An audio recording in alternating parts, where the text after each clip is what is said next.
My name is Rachel, a 30-year-old employed at a foreign investment firm. I tied the knot with Kevin, my husband, 2 years ago. He serves as a civil servant, though his employment is on a yearly contract basis, causing him annual apprehension over contract renewals.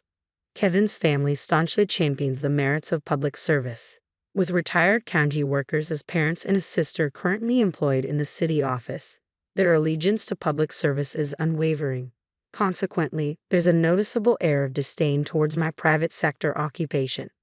Living under the same roof since our marriage, they seize every opportunity to diminish the significance of my profession. Isn't it embarrassing to work for a foreign company as an American, especially in finance? Isn't that just about chasing profits? People in private sectors are perceived as those who couldn't secure public service roles, and those in foreign companies are seen as settling because they couldn't land a domestic job. It's a pity, they often remark. It appears that my husband, who was raised in such an environment, also holds public service in high esteem, despite the instability of his position and its modest salary. He remains steadfast in his attachment to this precarious job. Once, during his annual bout of anxiety around fiscal year-end, I ventured to ask Kevin, "Wouldn't you feel more secure with a stable full-time position in a regular company rather than remaining a part-time employee in public service?" His response was resolute. "I'd rather face unemployment than venture into the private sector." Kevin hasn't disclosed his part-time status to his parents, insisting that I maintain the secret as well. Despite lacking a substantial role, he fabricates tales of promotions to uphold his pride. I don't believe he needs to fabricate such stories, but it seems he's striving to earn respect in the eyes of his parents and younger sister by portraying a certain status. Despite never showing me his payslip, the amount deposited into our account suggests his salary is rather modest. With Kevin's recent promotion to section chief, one would expect a significant salary increase, right? How much is he earning now? Caught off guard, Kevin accidentally divulged my salary. However, instead of the anticipated reaction, his father seemed taken aback, questioning, "Is that the standard income nowadays?" While I'm uncertain of the exact salary of a public sector chief, I do know that, as a bond trader, my earnings are considerably higher. A notable portion of my earnings comes from commissions. Lately, my performance has been consistently strong, resulting in a salary far surpassing the norm. Upon learning the figures, my husband remarked, while his mother nodded in agreement, "Times have changed, but it's clear Kevin is highly regarded." She seemed visibly pleased. Kevin's sister, employed at the city office, joined the conversation, asserting, "You see, working at the county office guarantees higher earnings for my brother. He might even hold a department head position if he were in the city office." Kevin's discomfort was palpable after inadvertently revealing my salary. Realizing his mistake, he quickly tried to steer the conversation in a different direction. "Oh, by the way, I saw someone from the housing manufacturer around here the other day. Are we planning to remodel the house?" he asked. Indeed, a salesperson from a housing company had recently visited to assist us. Seizing the opportunity to divert the conversation, I suggested, "If we are considering a renovation, I'd recommend focusing on the kitchen." Before I could finish, my mother-in-law cut me off sharply. "No, as the daughter-in-law, you have no place in family discussions. Just keep quiet and follow instructions." It seemed my intimidating mother-in-law disliked everything I did or said, primarily because I wasn't a civil servant. She also resented that I received all of Kevin's salary and gave him an allowance. Believing Kevin's claim that he earned a substantial income, she was convinced I was managing his finances. In reality, Kevin's modest salary mostly funded his personal expenses, while I covered nearly all the household costs. My sister-in-law didn't contribute to the living expenses at all. "Why would you take living expenses from us when we're living on a pension? Kevin is making so much, you don't need it," they would say, refusing to help. They didn't have to pay rent, and I could manage with my salary alone. But it felt unfair. Despite shouldering most of the financial burden, I wasn't allowed to participate in the home renovation discussion this time. So, I retreated to the kitchen to clean up after dinner, promising myself that next time would be different. Neither my mother-in-law nor my sister-in-law helps with the housework, so I hurry home after work to cook, clean, and do laundry. In this respect, working for a foreign-owned company has its advantages. As long as I perform well, there's no need for overtime, allowing me to always leave on time and keep my work and private life separate. Kevin, on the other hand, often brings his work home and spends his days off on his computer. I worry about the security of bringing work data home. When I asked him about it, he snapped, "I can't help it. I get yelled at if I work overtime and even more if I don't finish on time. It's not your concern, so don't butt in." His response was harsh, and he has been particularly grumpy lately, snapping at me whenever I try to talk to him. He even yelled at me when I brought up the housing issue he had been discussing with his parents. Just like Mom always said, it's none of your business, you just need to follow what's been decided. I was growing increasingly frustrated with Kevin's attitude. He never shared anything with me despite my bearing the burden of living expenses and housework. One day, a representative from the construction company came to my in-laws' house with a computer, discussing the layout and other aspects of the house with everyone except me. When I brought them tea and tried to sneak a peek, they immediately yelled, "You don't need to look, just go away." From my brief glance, I was surprised to see what appeared to be the floor plan of a new house, not a renovation of my in-laws' home. For some time, my father-in-law had mentioned that their house was getting cramped and that he wanted to rebuild it, but I hadn't thought he was serious. It seems my in-laws, both retired civil servants, received generous retirement allowances and are planning to build and live in a new house with that money. In addition to their retirement allowances, they haven't spent much of their pension either. Since marrying into the family, I assumed they had ample funds, so I tried to stay out of their financial decisions. However, one thing did bother me. Would Kevin's sister still be living with us in the new home? At 28, it might be time for her to get married, but there hasn't been any discussion about that. It seems highly likely she will continue living with us even after the move. This wouldn't be a problem if she helped with the housework, but she tends to dump all the chores on me and then complains about it, saying, "It's too troublesome." I wish my sister-in-law would get married soon, but recently I overheard my father-in-law discussing plans with the home builder. Can we add extra rooms so that when our daughter finds a husband, they can also live here? Ideally, we'd like a house where my wife and I, our son, our daughter, and her future husband can all live together, he said. I was shocked to hear this, especially since it seemed they were planning for my sister-in-law to live with us even after she marries. I can only imagine how large a house for 3 families would need to be, and it probably wouldn't fit on their current property.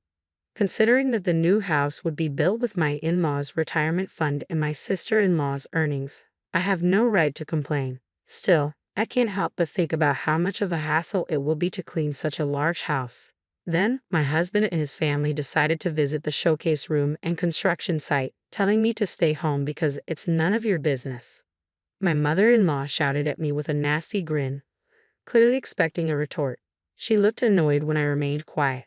The construction of the new home proceeded without any information being shared with me, and my in-laws and sister-in-law started preparing to move out. My husband didn't seem to be preparing anything, so I asked, "Don't you need to be getting ready to move?" "Why would I do it? That's your job," my husband snapped back at me.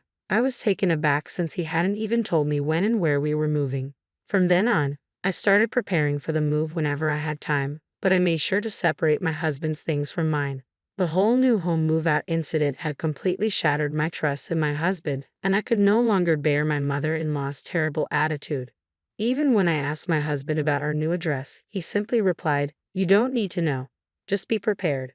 From snippets of conversation during meals, I gathered that the move was imminent, but it was strange that they kept me, the wife, completely in the dark. Perhaps they thought of me as nothing more than a maid. One day, the moving service arrived, and that was when I finally learned we were moving. As I hurriedly cleaned up the breakfast dishes, my mother-in-law remarked, "We're buying new ones, so you can leave those. And are you planning to move into our new home with us?" In that moment, it became clear. They hadn't told me about their new home or the moving date because they intended to kick me out. As I saw my husband standing silently behind my mother-in-law, a smirk playing on his lips, I couldn't help but wonder if he shared her intentions.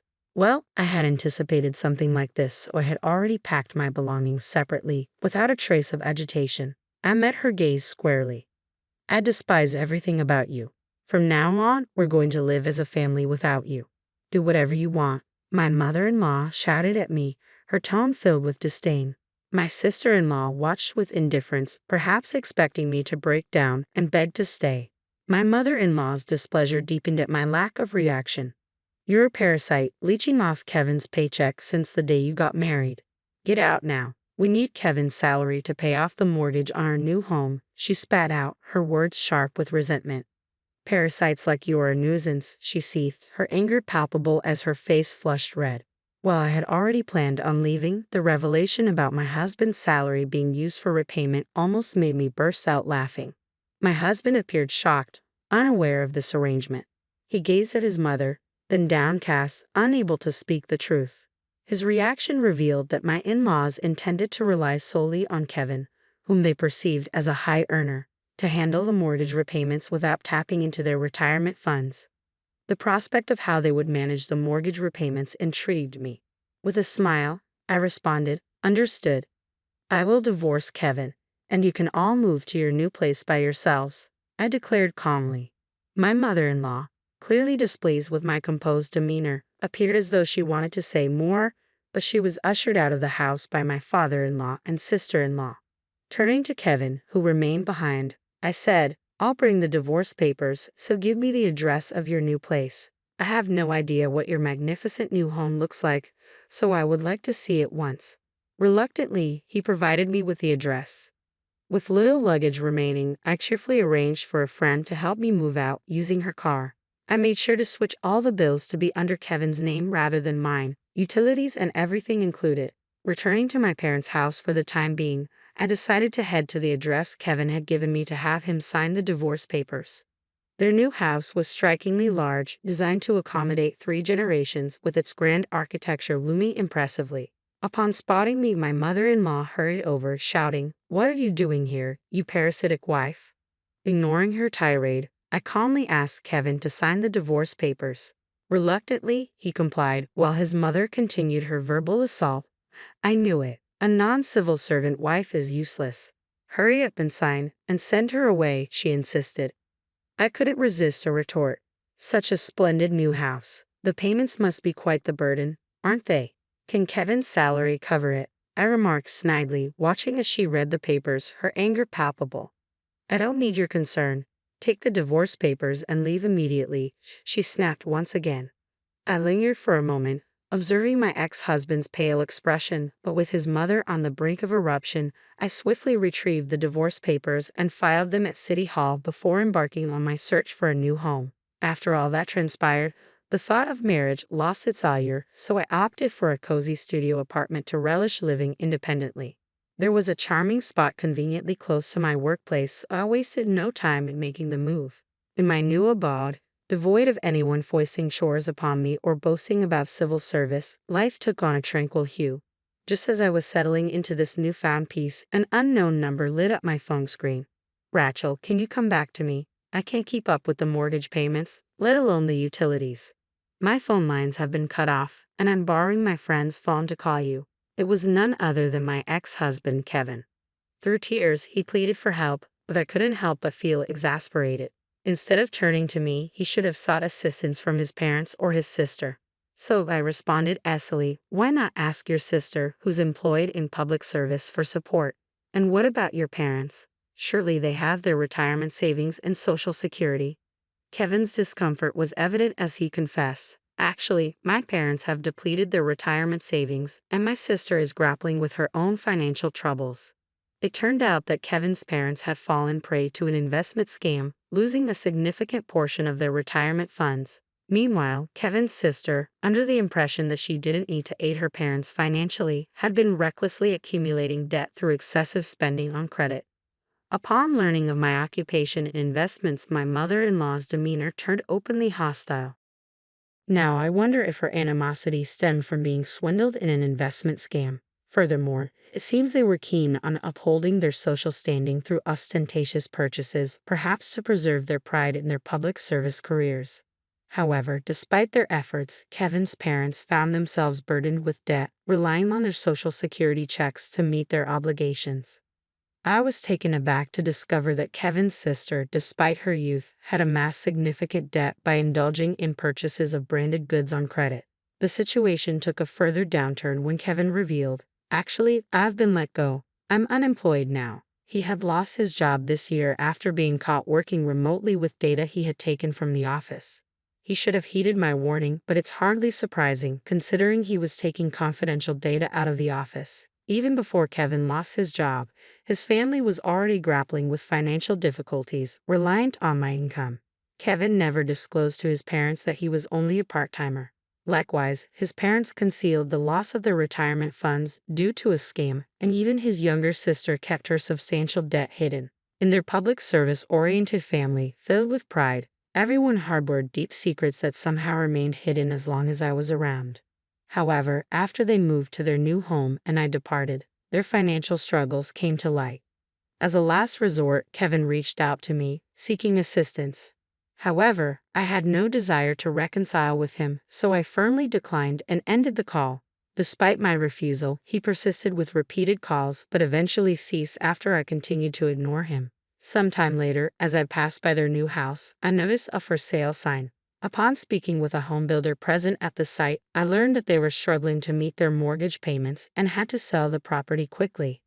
However, they still had outstanding debts. It was ironic considering how they had previously boasted about their financial stability. Yet, when faced with financial difficulties, they swiftly sold their home, placing a burden on a relative who had co-signed the loan. According to the builder, this relative worked in the private sector, exacerbating the family's embarrassment as they were now ostracized by their relatives. Their previous claims of being public servants no longer held weight, and they were looked down upon by their community. Sitting comfortably at home, I couldn't help but smirk at the thought of how the once proud family, now isolated by their relatives and unable to flaunt their public service jobs, were faring.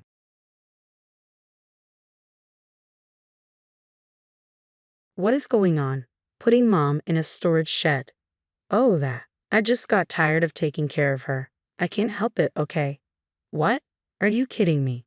When I went to my mother-in-law's house to take her to the hot springs, we found her trembling in the storage shed in a pitiful state. I was speechless at my sister-in-law's inhumane actions and the appalling conditions she had subjected my mother-in-law to. Little did I know that divine retribution was about to befall my sister-in-law. I am a 46-year-old housewife, and my husband is also 46. We have a son who recently moved out to attend college in another state. I had expected him to attend a local university and live with us for a few more years, even after starting his career. However, children often leave the nest earlier than their parents anticipate. Unexpectedly, my husband and I found ourselves with more free time, just the two of us. How about we go on a spa vacation this long weekend? My husband suggested. Lately, he's been coming home early, likely due to recent changes in the work culture. He also seems to be going out for drinks a lot less.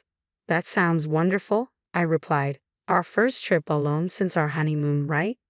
Not just vacations. I can't even remember the last time we went out to eat, just the two of us. It's been that long. Yeah, but how about inviting your mom this time? I suggested, surprising my husband. Although we're both in our 40s and still physically capable of taking care of my mother-in-law during the trip, we've declined her invitations multiple times since our son started grade school, often using parenting as an excuse. My husband had also been declining due to work commitments. Without opportunities like this, we might grow distant from her. After I explained my reasons, my husband agreed. My mother-in-law currently lives with my sister-in-law and her husband, so we decided to reach out to her. I thought it might be better handled between women, so I called my sister-in-law. Perfect timing, she said. We were about to go on a trip and didn't know what to do with mom. Luckily, I found someone who can take care of her. We were on speakerphone because my husband wanted to speak to his mother. When my sister-in-law made her self-centered comment, he was livid. Hey, what the hell do you mean by that? He demanded. Oh, would you look at the time? We're going to miss our flight. My sister-in-law brushed off his concern, emphasizing her own busyness and abruptly ending the call. What the hell is my sister doing? Is mom okay with her acting like that? My husband fumed. The excitement of reuniting with his mother after so long was overshadowed by growing anxiety. We need to go there right now, he declared urgently. The in-laws' house is situated in the same city, though our neighborhood is a newly developed area that has expanded over the last 2 decades. In contrast, the vicinity around their home still boasts houses dating back to the 1920s. Although my sister-in-law and her husband moved in with my mother-in-law and renovated the house, it retains an old-world charm. After a 20-minute drive, we arrived at the in-laws' house. We could see the roof, but the front door was locked, and our attempts to call and knock went unanswered. I tried reaching Lisa to inquire about a spare key, but couldn't get through. Our anxiety grew as we frantically searched around the mailbox, under plant pots, and in other possible spots for a hidden key. Suddenly, out of the corner of my eye, I saw a figure. John was exploring nearby when he also noticed it. "Could she be in here?" he murmured, peering into the shed. Then he shouted in shock. I hurried over and found my mother-in-law wrapped in cardboard, shivering uncontrollably. "Mom," I exclaimed. She was barely dressed, barefoot, with disheveled hair and a pale face. Her skin looked dry, and there was an unsettling odor. Her appearance was less concerning than her well-being. How long had she been left in this state? "We need to warm her up quickly." "I know, damn it. Should we break the window to get in?" John suggested urgently. "Hold on, what about the backyard window? It might be open," I proposed. The backyard was shielded from the street, offering a chance that they might have forgotten to secure it. John hurried over and, as I had hoped, found the window unlocked. He entered the house, unlocked the front door, and brought his mother inside. From then on, we operated with seamless coordination, like a well-rehearsed team. I warmed the room while John wrapped her in blankets. I changed her clothes while he prepared the bath. As I bathed her, he readied the bed, and together we settled her in.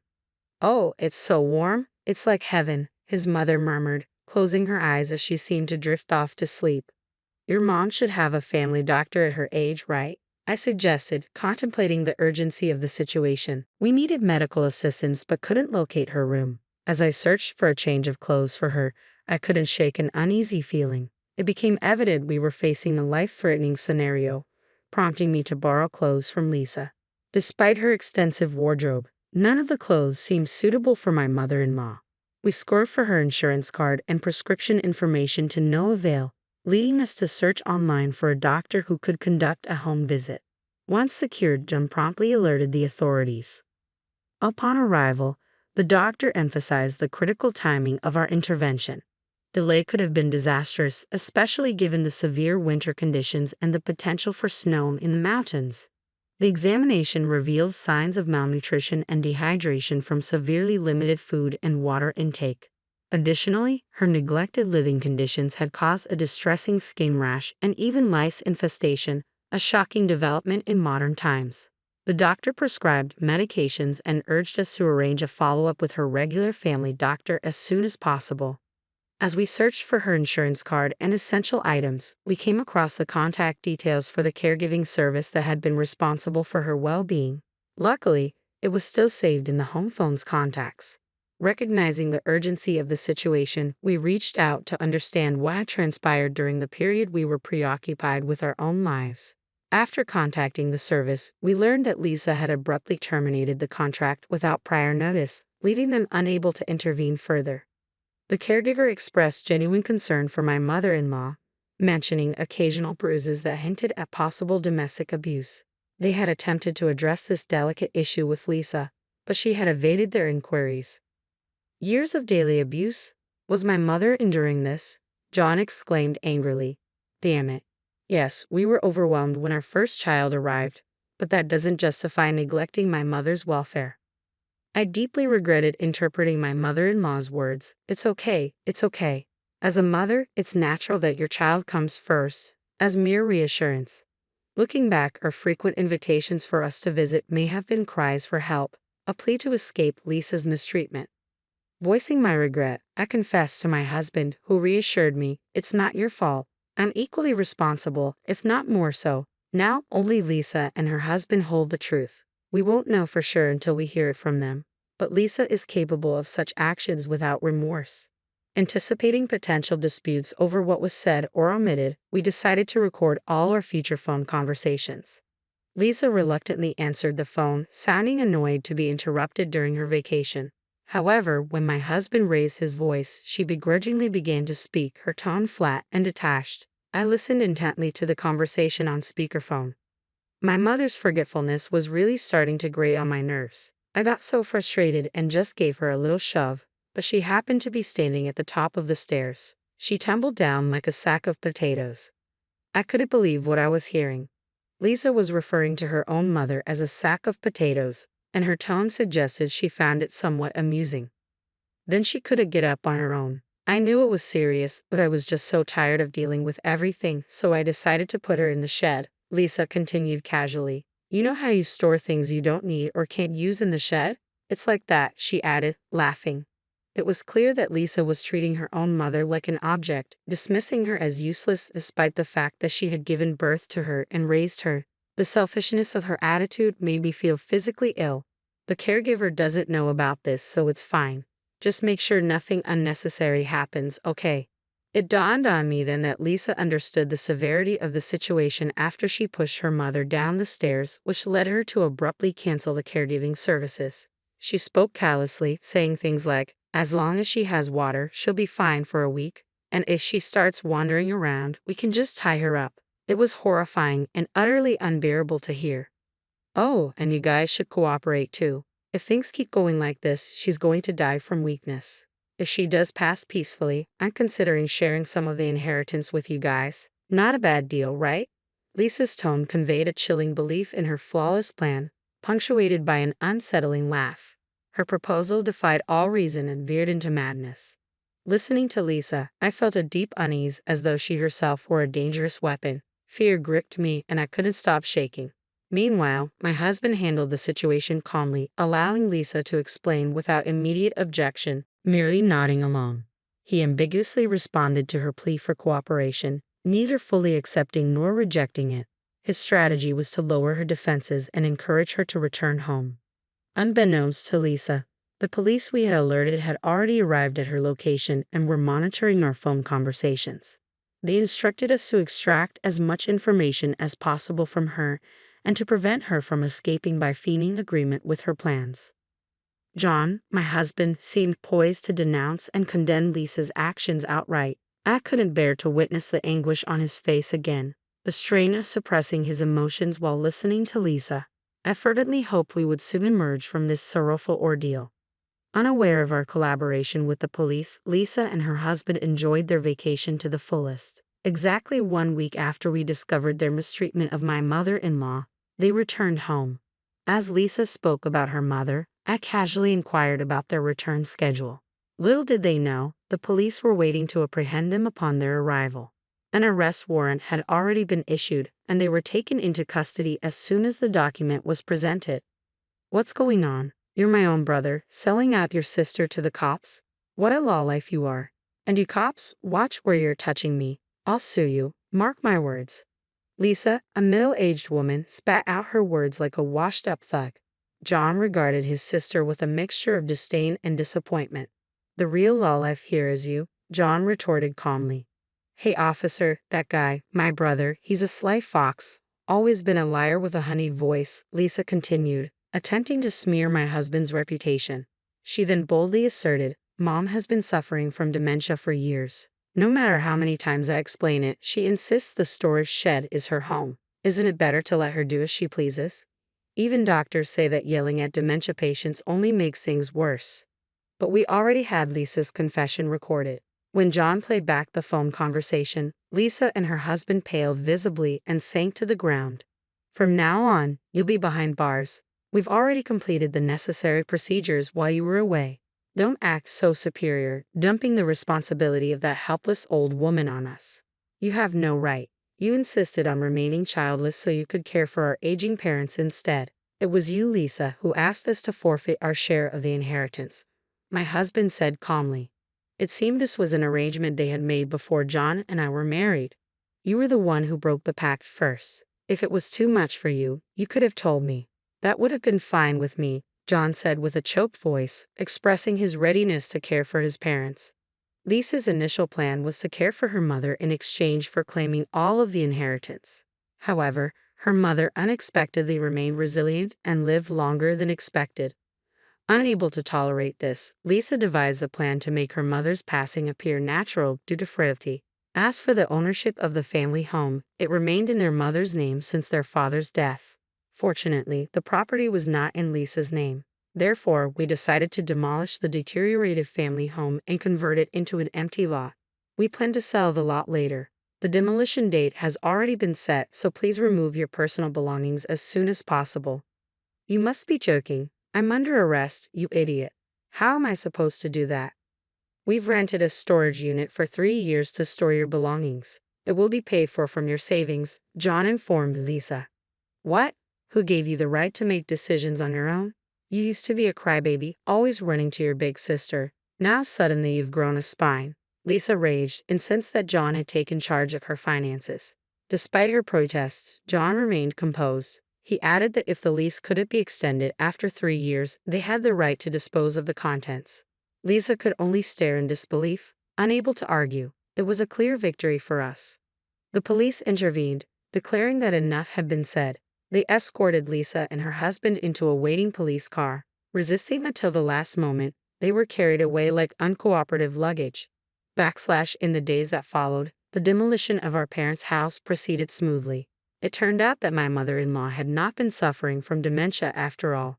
Her forgetfulness was simply a part of aging, a common experience that doesn't typically inconvenience others. I too sometimes forget what I was about to do, only to recall it later. Similarly, my mother-in-law was like that. Thanks to her, Lisa had no legal grounds to contest the decision to demolish the house, as my mother-in-law was the rightful owner. Since Lisa and her husband didn't retrieve their belongings from the house, we proceeded with the demolition, leaving their possessions inside. Now they are incarcerated. It appeared they were unaware they could have preserved their belongings by making appropriate arrangements, such as hiring a company to move them with the assistance of a court-appointed attorney. Their actions became widely known after being featured on television in a segment titled True Stories That Seem Unbelievable, likening their behavior to a modern-day abandonment of elders. Subsequently, Lisa and her husband were charged with elder abuse and neglect by the authorities responsible for their protection. They were found guilty and are likely to face a significant period of incarceration. We successfully sold the vacant plot for a substantial sum. In addition, we decided to sell our current house, located in a highly sought-after area, which fetched a good price even as a used property. With these funds, we built a new home for the three of us, including my mother-in-law, in a location where we envision spending our elderly years comfortably. The new house is single-story and designed to be elderly-friendly, situated in a town with convenient bus services and excellent care facilities. Since moving, my mother-in-law has shown remarkable improvement in her health. She walks with a straight posture and faithfully performs her daily morning exercises. She now enjoys gardening with me, tending to our vegetable patch every day. Soon, we'll be enjoying the fruits of our labor together at the dinner table.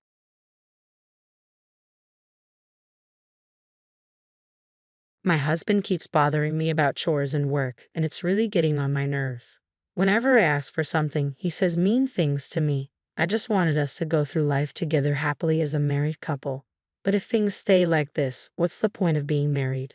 Just when I felt like there was no hope, my husband's behavior suddenly changed. I started to think maybe we could finally have the perfect married life I've always wanted.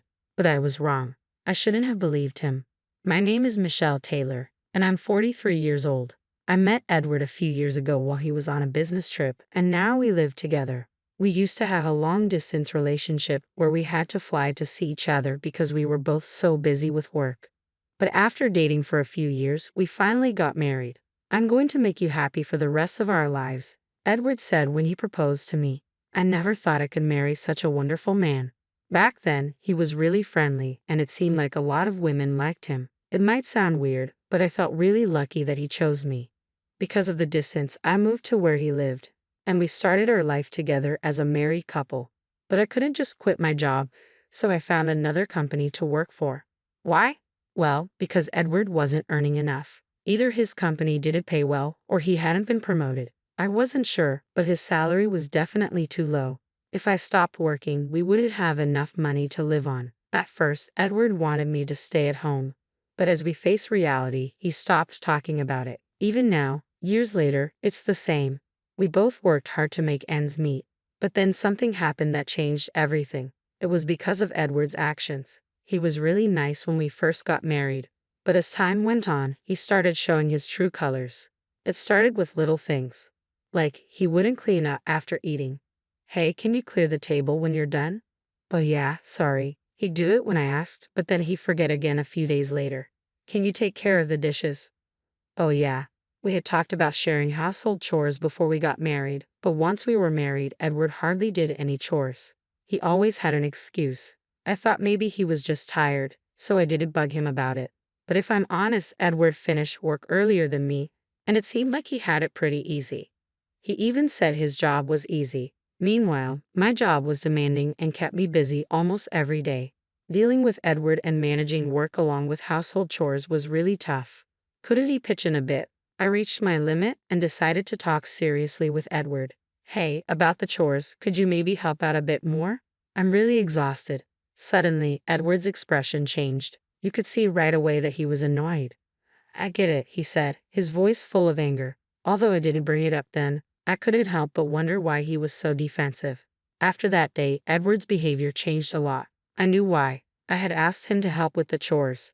Thinking about it now, maybe Edward just sees me as a convenient maid.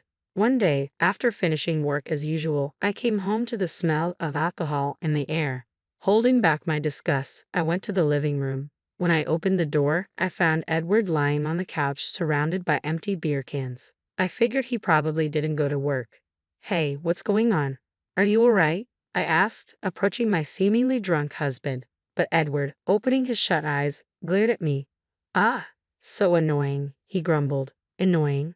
His response was clearly disdainful, and he shut his eyes again. But seeing him so lost in alcohol, I started to worry. Did he have a breakdown without me noticing? Did he turn to alcohol to escape? Hey, what's with all the alcohol?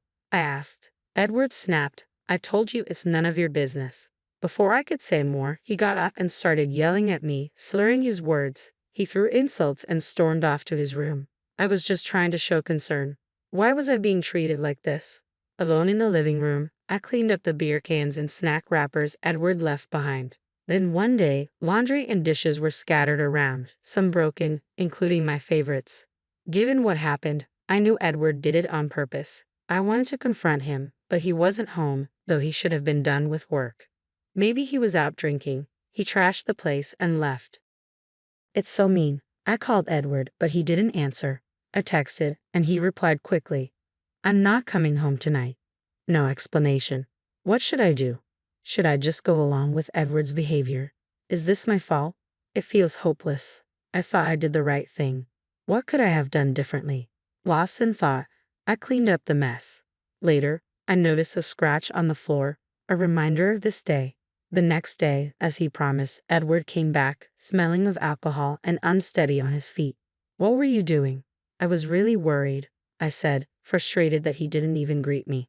What I do is none of your business, he replied. We're married, so of course it's my business. His attitude made me even more annoyed. Pressing him further, Edward gave me an irritated look and went to his room without a word. Oh dear, a sigh escaped me involuntarily. Did I really marry someone with such a difficult personality? Where did I go wrong? Tears started flowing as I thought about it. But I wasn't giving up. If I'm patient and keep facing my husband, maybe one day he'll understand how I feel. He might spend weekends with me or even help with chores. I'm not asking for much. Right now, I just want him to be in a good mood. With that hope, I tried to talk to Edward. How was work today? Tough day.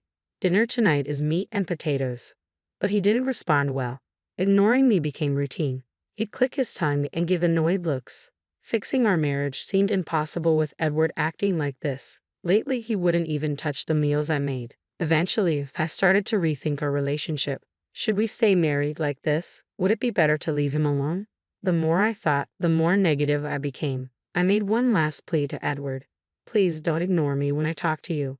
Surprisingly, he seemed to understand and apologize. I'm sorry. I was surprised. I never expected him to apologize. Then he said, I'll help with the housework from now on. Really? Yeah, I've been thoughtless until now, he said, gently patting my head. It felt like it had been years. It seemed suspicious, considering his past behavior. It's natural to be skeptical, but I wanted to believe Edward had changed for the better, and I let myself hope. Afterward, he truly started helping around the house. Laundry, cooking, cleaning, sometimes everything was done before I got home. I never knew Edward could cook. Sitting down in front of my beaming husband, we shared meals together. He also put more effort into his job. He used to avoid overtime, but now he mentioned studying for certifications and often stayed late. How's work going lately? I asked. It's going well, Edward replied with a smile. Our time together increased, feeling like the honeymoon phase again. But one thing bothered me. Despite claiming overtime, there was no extra pay. Since Edward never did overtime before, it was puzzling. Aren't you getting paid for overtime? I asked. He said, oh, it's for independent study. I did request overtime pay. Oh, really? I'd like him to claim it for the extra money, but I'm not familiar with his company's policies. For now, I decided to trust Edward's decision. However, I would later regret fully accepting his changes. One day, my business trip was confirmed. I would be away from home for work. Before, my business trips were shorter, but this time it's for a whole week. Excitement, anxiety, and loneliness all grew within me. When I told Bob about the trip, his reaction surprised me. A business trip. How many days? Usually he's not very interested when I mention business trips and never asks how long I'll be away. But this time, he showed interest and even asked about the duration. It seems Bob is genuinely trying to prioritize our home life. With that thought, I felt grateful to have married him. I think it's going to be a week from the week after next. Oh, okay, the week after next then. Bob started checking his calendar on his smartphone. I'm not sure about the details, but he seems busier than before. I wondered if he's become busier at work or perhaps more relied upon. Got it. Be careful. Okay. Yeah, thanks. We had these conversations, and on the morning of the trip, I explained various household things to Bob. Thinking he had finally understood, I briefed him on the discount store, ironing techniques, and where to find daily necessities to make things easier for him. Well, I'm off now. Call me if anything comes up. All right, thank you. With that, I headed for my business trip. That evening, when I returned to my hotel after work, I received an unusual message from Bob. How's work going? It's going well. After some casual chit-chat, I sent him a goodnight message and set my phone aside. I couldn't help but wonder if everything was okay with Bob. Was he feeling lonely all by himself? With these thoughts, I continued preparing for work. About a week later, I finished my tasks and started heading home. Luckily, I finished a day earlier than planned. If no last-minute work comes up, I'll have tomorrow off. Feeling happy on my way back, I thought about cooking dinner and stopped by the supermarket. What should I cook? Curry, stew. Then I realized we might be out of oil, and it dawned on me that I hadn't informed Bob about my early return. Would he be surprised if I just showed up? I texted Bob to check if we had oil at home and to let him know that my business trip had ended early and I was on my way home. However, even after circling the supermarket, there was no reply from Bob. Was he still working? Doing overtime? Deciding not to disturb him further, I picked up a bottle of oil, thinking it's always good to have some extra. While heading home after shopping, Bob called. Hey, are you coming home now? Where are you? For some reason, he sounded panicked. Was something wrong? Yeah, I'm in the apartment elevator right now. Bob hung up without saying anything else. What's happening? Worried, I hurried to our apartment. I'm home, Edward. Are you okay? I called out, but there was no answer. Just as I was taking off my shoes and heading inside, my husband rushed out of the living room and collapsed in front of me. Are you okay? It's hard to breathe. Call an ambulance, he said, grabbing my hand. I dialed 911 quickly. Within minutes, the ambulance arrived. I let the paramedics in, and they checked on my husband. Will he be okay? What's going to happen? While watching and worrying, I noticed something strange. There were a pair of women's shoes I didn't recognize. Obviously, they weren't the paramedics or mine. I felt a tightness in my chest. Glancing at the living room window, I saw women's lingerie hanging there. Could it be? Is Edward having an affair? Looking back, he did seem very panicked when I called. Maybe he was trying to hide it. I cautiously scanned the house, pretending to prepare for my husband's hospital visit to avoid suspicion. Living room, restroom, kitchen, no sign of her. If her shoes are here, she must be around, unless she escaped through a window. Finally, in the bathroom, I see a light on and a silhouette. I open the door and look at the bathtub. I can't believe what's in front of me. I wish I had been mistaken about the shoes and the lingerie. I head back to the front door. The conversation with the paramedics goes like this. You're his family, right? Please come with us. I'm sorry, there's been a mistake. The paramedics sound shocked. Edward too, lets out a surprised sound. Ignoring them, I bring the woman from the bathroom to the front door. This woman is family, she'll come with us. Wait a minute, the woman gets flustered. Edward seems shocked too, and suddenly sits up with force. You. The paramedics quickly try to calm down Edward, but he seems fine. What do you think? Well, he doesn't seem to be in critical condition. In the end, it's decided that Edward doesn't need immediate medical attention, but if he feels unwell again, he should go to the hospital. The room falls silent after the paramedics leave. So, what's going on here? I sit both Edward and the woman down and demand an explanation. At first, they look uncomfortable and remain silent. But as I continue to stare silently, they seem to give in. Edward speaks up. I'm sorry for the misunderstanding. She's a colleague from work. We're close, but there's nothing going on. Following Edward, the colleague chimes in. That's right. We were just having a meeting here. There's nothing going on, I promise. Now, can you explain this? Do you need to take a bath for a meeting? Do you need to dry your underwear too? I gesture to the underwear hanging in the living room. The two exchange uneasy glances, appearing troubled. I see through their facade. If you have time to come up with a strange excuse, just tell me the truth. I press them.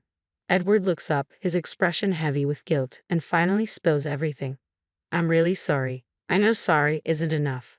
So, you've been lying about working late? It turns out Edward had developed a close relationship with his colleague Kate. After we got married, he started cheating because I kept nagging him about household chores.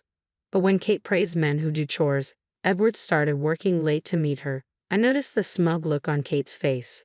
That explains the lack of overtime pay and his supposed certifications. It was all a facade. I understand what you're thinking. Let's just end it with a divorce, I declared. Please go ahead and be with her. I was so fed up that divorce seemed like the only solution. It wasn't a threat. The deception I had endured had become unbearable. But Edward wouldn't hear of it. Divorce? That's not the answer, he insisted. If you had told me you were coming home, none of this would have happened. Yeah, it's not fair to come home unannounced. They both chimed in. Had I been deceived by my husband's facade all this time? The realization left me feeling pathetic. Ma'am, look, Edward really regrets it. Kate tried to calm me down. You don't truly want a divorce, do you? You're just blaming me for his cheating, she accused. Enough is enough.